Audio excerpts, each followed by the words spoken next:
You're not saying you think Republicans are gonna stop it? I don't think Donald Trump wants another election. You think for a second I have 24 Trump 2028 hats. His folks keep sending me. Gavin Newsom 2028 presidential campaign. He's grandstanding and making a clown of himself because he wants national attention. He tried the moderate thing for a month and realized it wasn't raising him any funds. So imagine this. Gavin Newsom, California's so-called golden boy with hair slicker than a luxury shampoo ad, just got ambushed by Lindi Li. And let's be clear, it was brutal. Think political roast on steroids, with receipts flying faster than his poll numbers crash. This wasn't some casual comeback. It was a demolition that makes you wonder if his stylist can do crisis management too. Strap in, because Lindi didn't just call him out. She ripped the mask clean off, leaving him scrambling for the delete button. Trump crusader, because he realizes that it helps him with his coffers and his fundraising. So that's why he's on a tear, and he's a complete hypocrite. And I just saw that California now leads the nation in homelessness and unemployment. Maybe he should focus on that. This is a guy who retweeted himself on Mount Rushmore. This is a guy who retweeted himself, dare I say, as Pope. Yeah. This is a guy who's hawking a Trump Bible.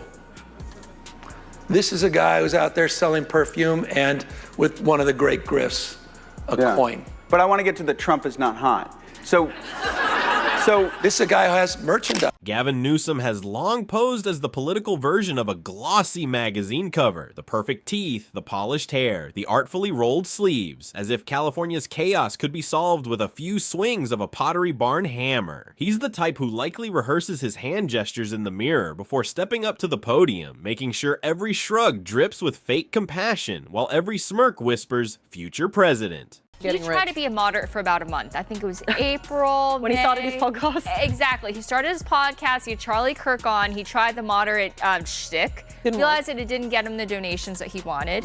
And then he was like, wait a minute. Being an anti-Trump crusader actually gets me money.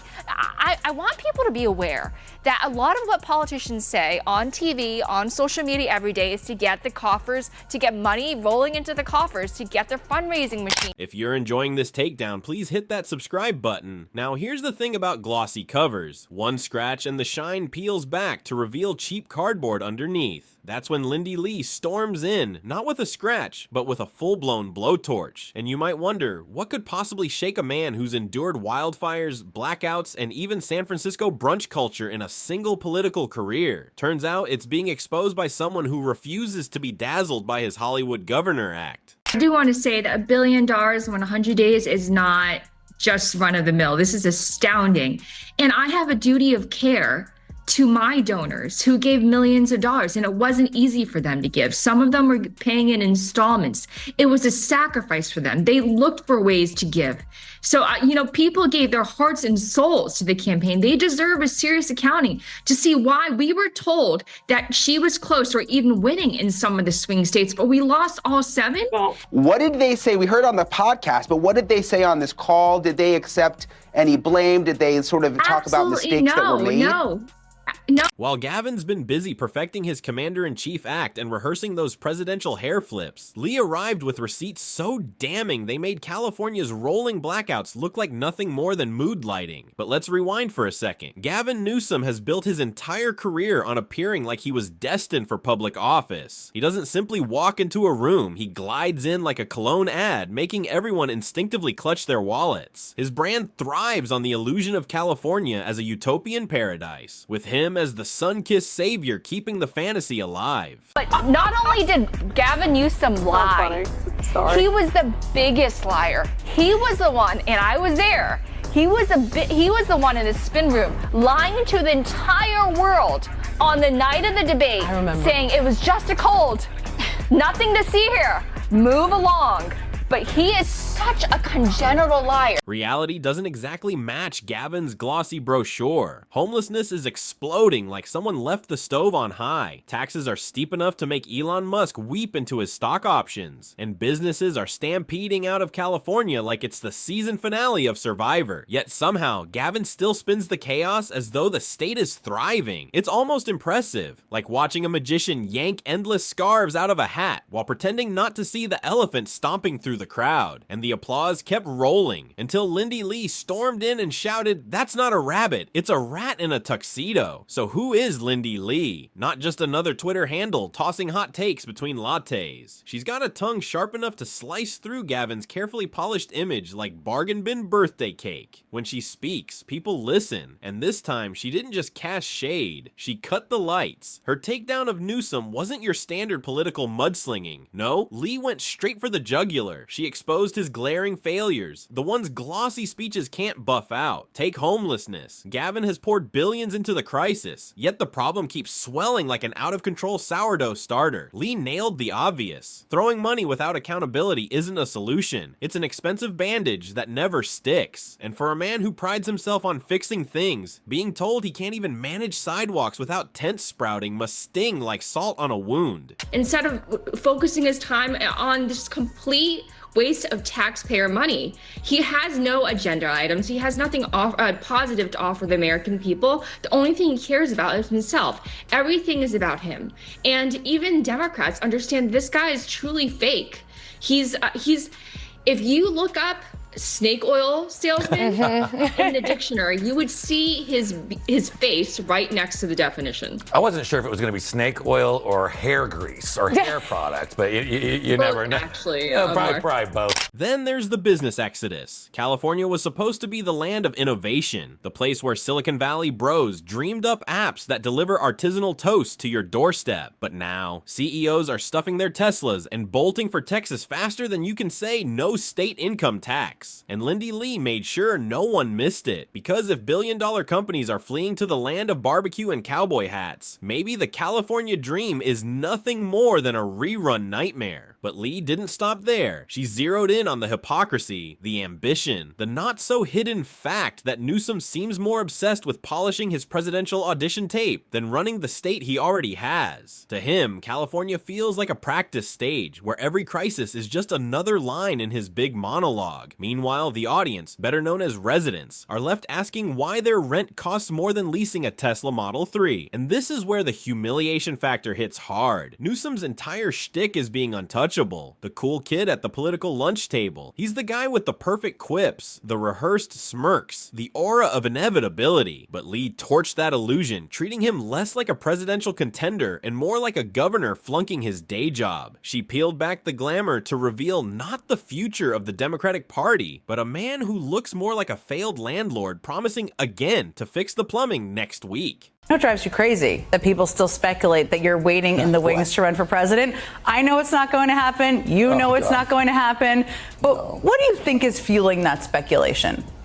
I don't know. I don't think much anymore, and I'm so proud of the president and the incredible job he did. Didn't surprise me at all, and I know it didn't surprise you. I really believe that. I said to my friend the other day, I said, you know, on this age, and we can get into debates around fitness, look, I'd rather have 80 years behind me than those 88 federal criminal counts in front of me. And so I feel very good about Joe Biden's prospects. The beauty of it? This wasn't some explosive takedown on live TV. It cut deeper because it was simple, sharp, and built on the everyday facts Californians live with. That's what makes it burn. If someone says the emperor has no clothes, you can brush it off. But when someone points out the emperor's palace is crawling with rats, mold, and a leaking roof, suddenly the emperor looks less like royalty and more like a slumlord. The reactions came fast. The media smelled blood, and even people who once swore Newsom was untouchable started arching their eyebrows. Nothing destroys a carefully staged image faster than reality, especially when it's delivered with surgical precision. Lindi Li didn't just highlight Gavin's flaws, she humiliated him, making his brand look like a glossy travel brochure for a resort infested with bedbugs. And the fallout? Oh, it's rich. Frustrated Californians, tired of sky-high rent, outrageous power bills, and gridlocked commutes, suddenly had someone putting their thoughts into words. Maybe Gavin isn't the golden boy he paints himself to be. Maybe he's just the guy who photographs well on a campaign poster but runs the state like a rejected Mad Max set. And if you're eyeing the Oval Office, being exposed as a glorified hair model with a crumbling portfolio isn't exactly the look. He mentions 4 machinations that he plans to use in order to circumvent Trump, or in his words, Trump-proof democracy. And I just want to say, before I go into the 4 different measures, He is basically saying the American people cannot be trusted to make the right decision, so I have to engage in these really slimy and subversive measures to undermine the will of the American people. Here's the kicker. People will forgive plenty in politics. Scandals, blunders, even disastrous policies. But what they won't forgive is hypocrisy. And Lindi Li spotlighted Gavin's hypocrisy like it was opening night on Broadway. While he parades around as America's future savior, his own state is bleeding money, people, and patience. That contrast doesn't just bruise his ego, it crushes the entire narrative he's been selling. Suddenly, Gavin isn't the dazzling frontrunner anymore. He's the guy scrambling for a comeback, spinning circles to escape humiliation. But here's the thing about being exposed. Once people see the cracks, they can't unsee them. No amount of hair gel or rehearsed speeches can plaster them over. And the exposure itself, that was only the spark. What turned this into a roaring bonfire was how fast it spread. Gavin Newsom is used to controlling the script, always the master of looking polished, while the house burns down behind him. But when Lindi Li struck the match, the smoke filled every room. Gavin was left flailing like an overpaid firefighter who forgot the hose. The first wave of embarrassment came straight from the media. Usually, reporters treat Gavin like a shiny toy they're afraid to scuff, writing up his pressers as if he's dropping pearls of wisdom instead of recycled sound bites. But this time, the gloves slipped off. If you're not going to be a good person, can you please not be a pathological liar at the very least? He's unable to do that. They're conjoined. I want to say, so he is out there doing a 180 on trans, but he's been on the forefront of trans advocacy all these years. Are you treating us like, why are you treating us like idiots? Or that we were born yesterday? We remember distinctly, he was one of the most ardent trans warriors. Not only that, he has a gumption to rewrite history and say that he knew all along that Biden's brain was melting. Li's bluntness was impossible to ignore. Her points weren't lofty theories, they were brutally obvious. Homelessness isn't some hidden statistic. It's tents lining sidewalks. It's needles littering playgrounds. It's the sight tourists can't unsee when they come for Golden Gate selfies and instead stumble into what looks like a zombie apocalypse casting call. So when Li spelled out the failures, the press had no choice but to swarm. And here's the fun part. Media sharks love the scent of blood, especially when it's dripping from someone they once crowned political royalty. Overnight, the headlines stopped gushing about Gavin's polished speeches and perfectly arched eyebrow raises. Now the spotlight was on the mess beneath the hair gel, and nothing rattles a politician faster than watching the same people who used to kiss the ring suddenly dig for dirt. The second wave hit from Californians themselves. Let's be honest, Gavin's always had a knack for downplaying disasters. Wildfires? Just a little smoke. Homelessness? We're working on it. Taxes, a noble sacrifice. Power outages, think of them as candlelit dinners. But Californians aren't buying the spin anymore. You can only sell sacrifice for so long before people realize they're footing the bill while their governor polishes his audition tape for national office. Go through the force. His first thing is a special election. What does that mean? A special session of the state legislature. He would just call them back and have them do a lightning round of Trump-proof measures that will circumvent his immigration enforcement and other, for example, the deployment of the National Guard. Basically, Trump-proof anything. He lost that in court. But he doesn't have that power. He lost. He is lying. He's just saying whatever. As I said before, he's just saying whatever he thinks his audience wants to hear.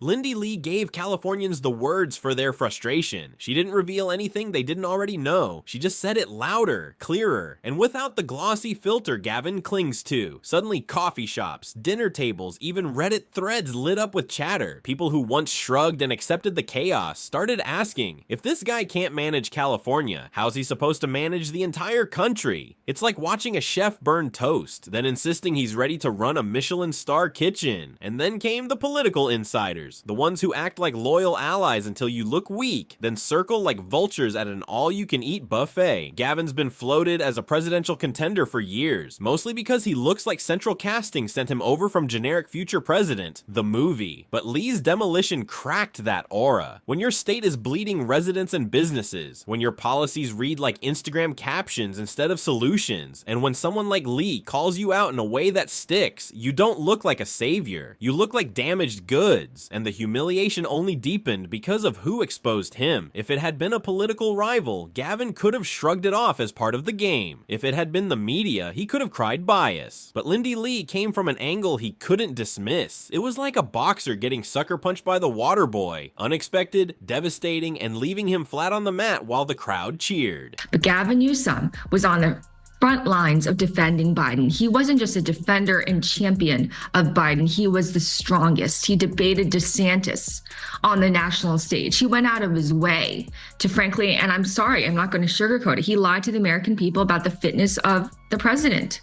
He went out there again and again and said he was fine. Meanwhile, people like me were punished. Of course, Gavin tried to spin his way out of it. That's his trademark move. Take a disaster, sprinkle on some charm, and sell it as everything's fine. But here's the problem. When the receipts are undeniable, charm starts looking like desperation. He can claim he's fixing homelessness, but people still see tents pitched outside Whole Foods. He can brag about California's innovation economy, but everyone knows friends who've packed U-Hauls for Nevada. He can fantasize about the White House, but most people wonder if he's even fit to run an HOA meeting. That's why Lindi Li's takedown hit so hard. She didn't just expose Gavin's failures. She exposed the yawning gap between his ambition and his reality. He wants to be president, yet he runs California like a badly managed group project. He wants to be seen as a progressive visionary, but his vision somehow skips over whether people can afford rent. He wants to be the Democratic golden boy, but lately he looks more like fool's gold, the kind that glitters until you realize it's worthless. And here's the kicker. This humiliation has staying power. Most political scandals are like trashy reality TV, loud for a week, then forgotten. But Li's demolition stuck because it tapped into frustrations that never go away. Californians don't need reminders of their daily struggles. They live them. Businesses don't need headlines to explain why they're fleeing. They've already left. Gavin can't flash a smile and wriggle out of this one. The receipts are too bold, too obvious, and they won't fade. These aren't suggestions, and laws aren't optional. If you cannot handle your own state, the President of the United States has every right to come in.